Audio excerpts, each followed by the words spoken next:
Ramesh toll Ramesh YouTube சேனலிலிருந்து இன்றைய நேரக்கால் நிகழ்ச்சிக்கு சொல்லிக்குடுவரை சேர்ந்த பீமன் பெரிய விவசாயி அவர்களை பேட்டிக்கான வந்திருக்கின்றேன். அண்ணா வணக்கண்ணா.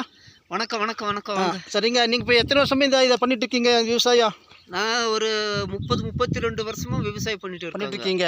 இந்த போகத்துல இப்போ இந்த காட்டில் நீங்கள் போட்டிருக்கீங்களா? இந்த கேட்டில் நம்மளுக்கு தாங்க.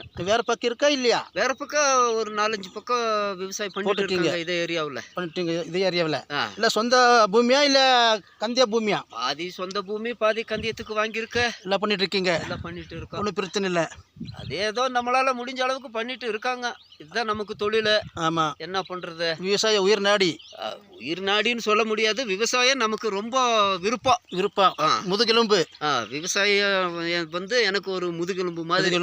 நம்பிட்டு இருக்கீங்க? விவசாயத்தை தான் நம்பி இருக்கோம் முழுக்க. சரி, இவங்க எல்லாம் உங்களுக்கு வேலை செய்யற ஆளுங்களுக்கு தானே? எல்லாம் நம்ம ஊர் தாங்க. நம்ம கூட ஆளுங்க தான் வருவாங்க. எல்லாம் நம்ம சொந்தக்காரங்க தான், நம்மள தெரிஞ்சவங்க.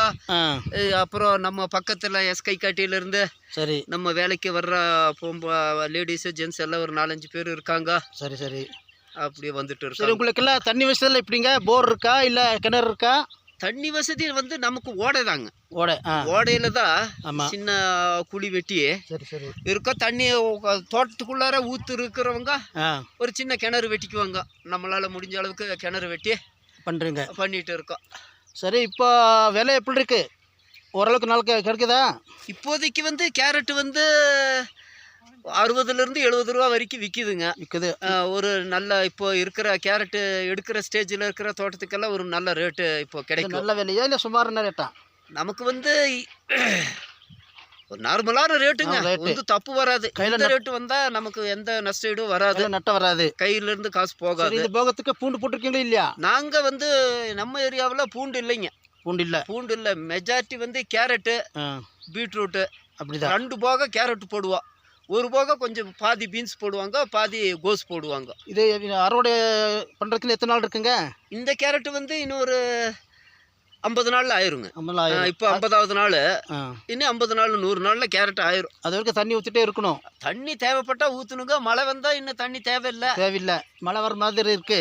மழை வர்ற பொசிஷன் தான் ஒன்றாவது அதிர்ஷ்டம் மாதிரி. அப்போ மழை வந்தால் மழை வரும். நீங்கள் வந்து அதிர்ஷ்டத்தில் ஒரு மழை பெஞ்சா நமக்கு நல்லதுங்க. தண்ணி இந்த ஆவணி மாதம் கொஞ்சம் தண்ணி ட்ரை ஆயிடுச்சு. எப்படியா? இந்த எருவுக்கு என்ன பண்ணுறீங்க? எதுங்க? எருவு எல்லாம் கூட்டுறவு மூலம் வாங்குறீங்களா இல்லை தனியார் கிட்ட வாங்குறீங்களா? எருவு வந்து கூட்டுறவுல வந்து நமக்கு தேவை. கவர்மெண்ட்ல லோனு அது கொடுக்குறப்ப வந்து அந்த டைமில் நமக்கு எருவு தான் கொடுப்பாங்க. பாதி எருவு பாதி காசு அது கொடுப்பாங்க. அப்போ கூட்டுறவுல தான் எருவு வாங்குறோம். சரி, நம்ம வந்து விவசாயிங்க வந்து எப்பவுமே நம்ம கையில காசு இருக்குன்னு சொல்ல முடியாது. அப்படியா? அதனால தனியார்ல ஒரு அக்கௌண்ட் வச்சிருக்கோம். அவங்க வந்து நமக்கு தேவைங்கிறப்போ கொடுப்பாங்க. அப்புறம் கிராப் எடுத்துட்டு போய் கரெக்டாக கட்டிடுவோம். அப்படியா?